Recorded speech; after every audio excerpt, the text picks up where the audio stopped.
Yeah, here we are today, out here at J14 Enterprises with the master gardener, Mr. Joe Jennings. Oh my goodness. Tell us what you got going on here today, Mr. Jennings. Well, I'm planting cotton. Cotton? Cotton, yes, sir. You mean cotton to grow in Kansas? Yes, sir. 22 years ago, I raised the bale here. Yes, sir.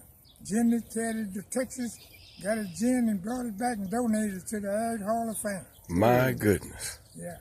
I was blessed to see that bale out there. We're going to have to get a copy of that picture to put out there, give you your just due. Cotton comes to Kansas. My goodness. Now, how many rows do you have going here, Mr. Jennings? I got 4 going here. That's about 150 feet long. And I done planted 7 more down the street here, a piece that's 96 feet long. I done got that planted, walked down, covered up. So I'm dropping the cotton seeds in these 4 rows here now. Okay. Now, Mr. Jennings, now I have to ask you this. Black people plant cotton? Do black people plant cotton? Yes, sir. It seems like most people have a strange affinity towards cotton. Well, see, I grew up in segregation on a farm where we raised cotton, we picked cotton. That was the way of life, and I haven't given that up. And any time you got something that's gonna make your clothes out of it and all that kind of stuff and whatever, and you talking about is slavery, well then you got a problem. Yes. See, I don't have no problem with it. Yes. See, this ain't no job for me. It's a joy. Joy. J-O-Y, not J-O-B. And I'm planting this in here to try to teach some of the young kids that ain't never seen cotton. That's right. Black kids or white kids, I mean, for that. But they need to be exposed to see what's going on. A lot of kids, they think, you got to go to college, you got to go to college, you got to go to college. You can't pay for a college education. Then once you get out, you can't find a job. You're right. So all of that time, if you're being exposed and involved, you can make it. Yes, sir. And that's what I did. I learned how to work on the farm. And I told my dad, because he used that reverse psychology on us, he said, ought to ought and figure to figure, all for the white folks, none for us niggas. I was 12 years old and I cussed. I said, I'll be damned if that's so, boy. My daddy backhanded me. I went to crying and hollering. When I got up, I told my dad, I said, if it ain't but 2 jobs out there, I'm going to have one of them. If it ain't but 2 cars in America, I'm going to own one of them. I said, and if it ain't but 2 houses in America, I'm going to own one of those. That put the spunk in me to get up and go. And as of today, I ain't had to apply for no job. Jobs have looked for me. And I've been tickled. I can't thank the Lord enough for them kind of blessings. Whatever. I spent 37 years in the military, didn't get to kill nobody. I had 9 brothers and a dad serve in the military. None of them got killed. So it's just been a blessing for the family. And it's amazing. And I taught school 35 years, building trades. And I've asked the Lord to allow me to live to be 108. I was named after my Uncle Joe, and he lived to be 108. So I picked up that idea that the Lord will let me stay around here. He used to break wild horses. And at 100, I mean, he broke a wild horse. So if I live to get to be 100, I want to build a house. Now I'm going to donate it to my mother's scholarship foundation, and that's my aim and my desire. I mean, if it's the Lord's will, I'll be content. Any other questions? That's mighty aim. So at 100 years old, you have a plan to build a house. I understand you used to be a VA builder and build houses for the veterans, so the VA houses and all throughout Texas and some here in Kansas as well. That's right. It's amazing. It's just I got classified. When you get classified, the white folks close their fists on you because I got 15 VA houses to build, and the bank told me if I didn't have the money, I wasn't going to build because they wasn't going to loan me the money. And I built one and whatever like that. And after that, man, they closed their fists on me. And just show you how God is. When they cut that down, they closed my teaching job down in Corsicana. And 6 months later, I bought me a brand new truck and went to doing construction in the city.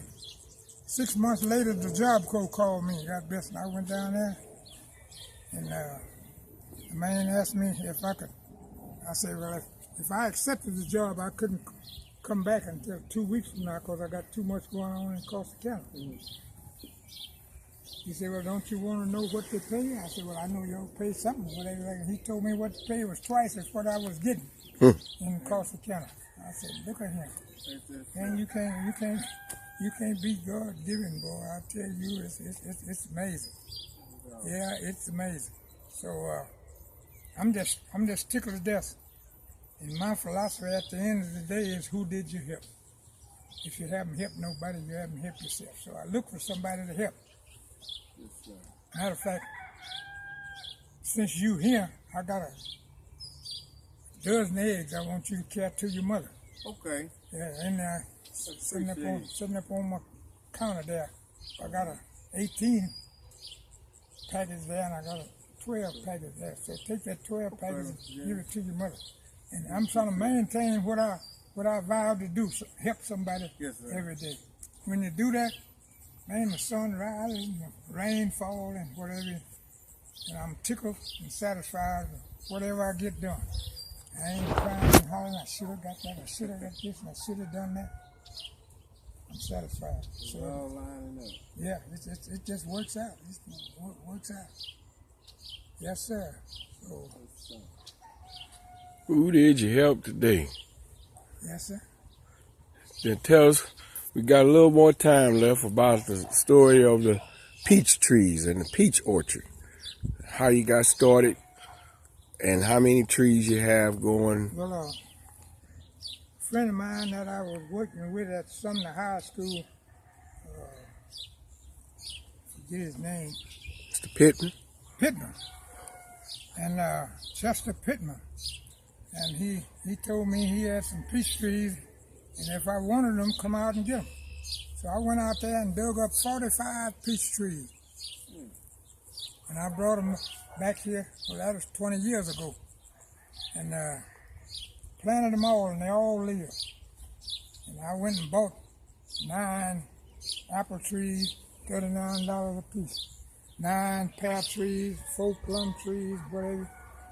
And I said to myself, I done spent that much money here in these trees here. And here the man done give me 45 trees. They're doing better than the ones you bought her. And whatever. And in the 20 years, the resurrection day have come every year. I mean, the peaches fall on the ground and they come up. And I done planted over 350.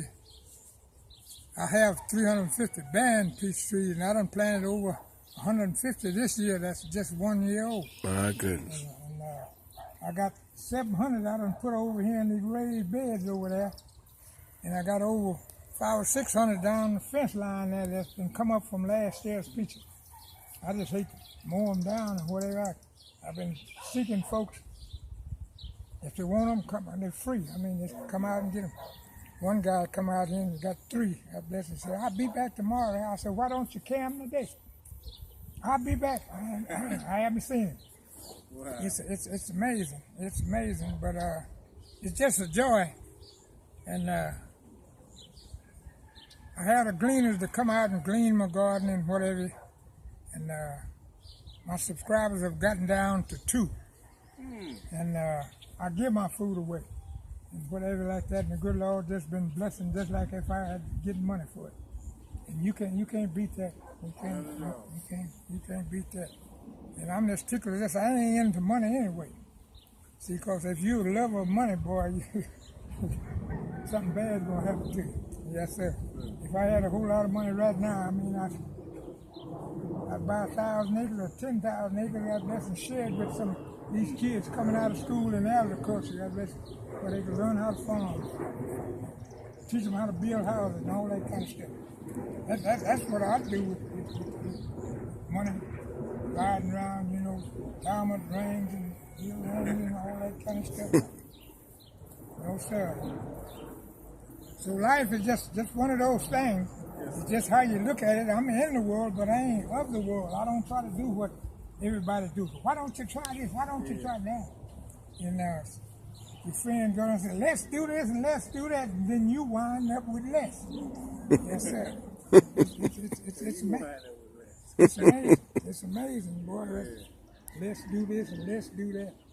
And if you got $2 or $3 in your pocket, you wind up with less. Yeah. Yes, sir. So it's just been a beautiful day. Yes, sir. Yeah. Beautiful day. Beautiful day.